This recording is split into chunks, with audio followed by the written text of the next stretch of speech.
नमस्कार. आपलं पूर्ण नाव? बालाजी मारुती वडी. बालाजी मारुती वर्दी. बरं बरं. तुम्ही प्रॉपर कुठले? नेपाळी.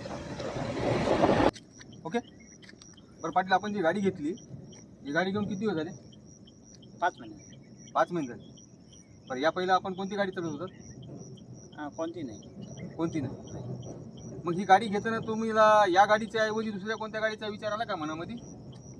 मनामध्ये मला काय वाटलं की बाबा त्या गाडीला त्याला इंधन वगैरे जास्त लागते. पेट्रोल वगैरेचे भाव वाढले, त्यामुळे ही गाडी घेतली.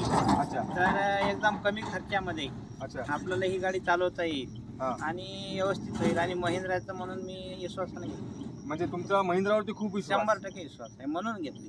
बरं, मग तुम्हाला असं नाही प्रश्न डोक्यामध्ये पडला की डिझेलची गाडी घेतली तर डिझेल भरावं लागते, खिशातून खर्च लागते, इलेक्ट्रिकच्या गाडीतला आपला 4 पैसे वाचते, असं तुम्हाला वाटलं का कधी? हां, तेच विचार केलो मी. 1 महिना विचार केलो त्याच्याविषयी. अच्छा, 1 महिना विचार केला? 1 महिना विचार करून सगळं हे करून मी ही गाडी घेतली.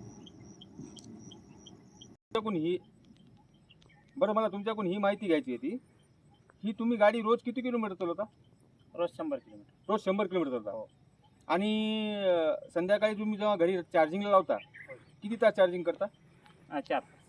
4 तास चार्जिंग करता. हो. बरं, मला आणखीन याच्यातून एक गोष्ट तुमच्याकडून माहीत करून घ्यायची आहे. जेव्हा तुम्ही 100 किलोमीटर गाडी चालवता तर अंदाजे तुमचं 100 किलोमीटरच्या मागे तुमचं उत्पन्न किती होत असेल? म्हणजे एक आपल्या भागाप्रमाणे, आपल्या शहराप्रमाणे, आपल्या जिल्ह्याप्रमाणे, आपल्या गावाप्रमाणे 700-800 होते आराम. 700-800चं उत्पन्न होते तुमचं आराम. समजा. मग या 700-800 जे उत्पन्न होते आपलं, जर याच्या ठिकाणी डिझेलची गाडी राहिली असती तर 700-800 पैकी तुम्हाला डिझेलला किती खर्च करावा लागला असता आतापर्यंत? 400 रुपये डिझेल. 400 रुपये गेले असते याच्यामध्ये. ते 400 रुपये तुम्हाला आज उरायला लागलेत. हो. मग या बाबतीत तुम्ही समाधानी आहात आमच्याकडून? हो सर.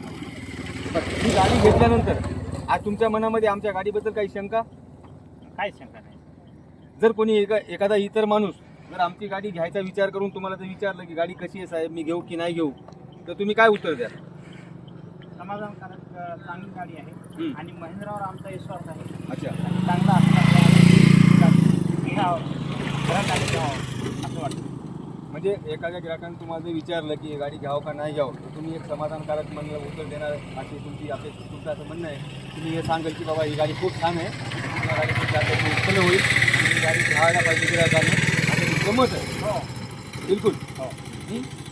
तर ही गाडी पुढे खरेदी करणाऱ्या ग्राहकांना तुम्ही तुमच्यातर्फे काही शुभेच्छा देऊ इच्छिता, काही सांगू इच्छिता की ग्राहकांनी कसं आहे, महिंद्राने ही गाडी काढलेली आहे, चांगली आहे महिंद्रानं काढलेली गाडी. आणि महिंद्रावर सगळ्यांना हीच गाडी घेतली पाहिजे, कारण काही प्रदूषण होत नाही या गाडीनं आणि इंधनाचा खर्च कमी आहे आणि बसायला एकदम चांगलं आहे. कारेपेक्षा हे चांगले बैठक व्यवस्था आहे. सगळ्या पद्धतशीर सामान वगैरे व्यवस्थित ठेवता येते आणि बसायला आरामशीर गाडी आहे. म्हणजे सीट लेवल चांगला आहे गाडी. 3 माणसं आरामशीर बसू शकतात. तुमची चलता फिरता आज या आडरानामध्ये रस्त्यावरती जंगली भागामध्ये तुमची भेट झाली आणि तुमचं वैयक्तिक मत तुम्ही आमच्यासमोर मांडलं, त्याबद्दल आम्ही तुमचे खूप खूप आभारी आहोत. तुम्हाला कधी काही सुविधा लागल्यात, काही सर्व्हिसिंगची सुविधा लागल्यात, तुम्ही डीलरशिपशी संपर्क साधा. आमचा नंबर तो आम्ही तुम्हाला देणार आहोत. त्या नंबरवरती संपर्क साधा. आम्ही कायम तुमच्यासोबत आहोत. धन्यवाद.